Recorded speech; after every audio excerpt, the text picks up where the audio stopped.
Watching shares of Disney under pressure on the heels of its second quarter results. The media giant reporting its Disney Plus streaming service lost 4 million paid subscribers. But CEO Bob Iger also making headlines during the call, taking aim at Florida Governor Ron DeSantis when he was asked about the parks business.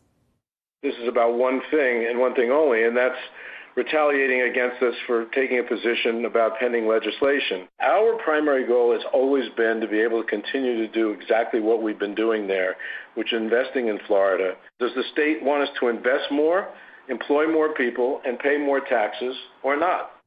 All right, we've got panel reaction here with our reporters Alexis, Keenan, and Canal here to break it all down here. Allie, let's start with the business aspect of this, just what this means for Disney going forward, given the fact that this feud is not ending anytime soon. Feud is not ending anytime soon. We're still very early days. It seems like investors, they have kind of shrug off this ongoing litigation, this ongoing legal battle at this point. That doesn't mean it's not going to ramp up over the next few months and the next few years. But just to reiterate why Bob Iger is speaking out about this, this is not the first time that we've heard him speak about this ongoing legal battle with DeSantis. He's clearly very comfortable at this point. You just heard a little bit of what he said on the earnings call, but on that call, he detailed specifically just how much Disney is investing in the state of Florida, $17 billion over the next 10 years at Walt Disney World. That will create 13,000 jobs. So he was telling investors he just doesn't understand why the state is making it that much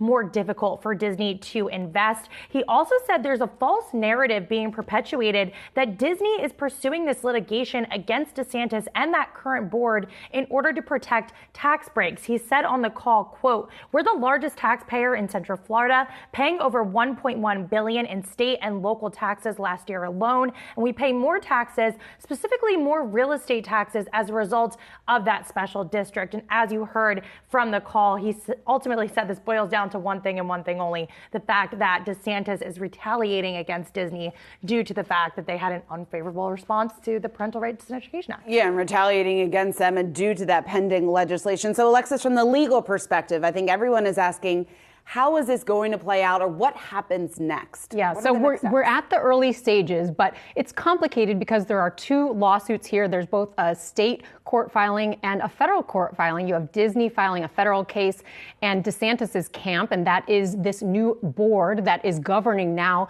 the 25,000 acres that Walt Disney World sits on, as well as some of its subsidiaries. It's a board that is brought this case in state court. Now, the dispute is over kind of the same thing. They want control of this land, and Disney wants these contracts, these development contracts that it says it's put into place over the next 10 years to spend $17 billion, 13,000 jobs, they say.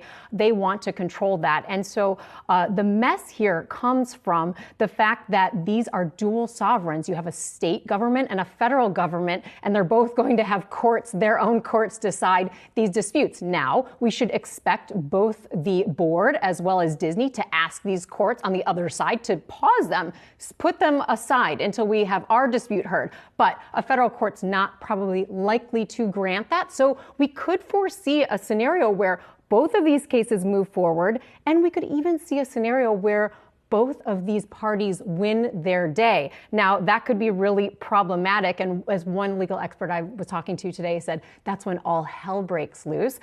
He said that in that scenario? Yeah, so a win for the Florida board, of course, would mean that the contracts that Disney tried to enter into to control this land would be invalidated.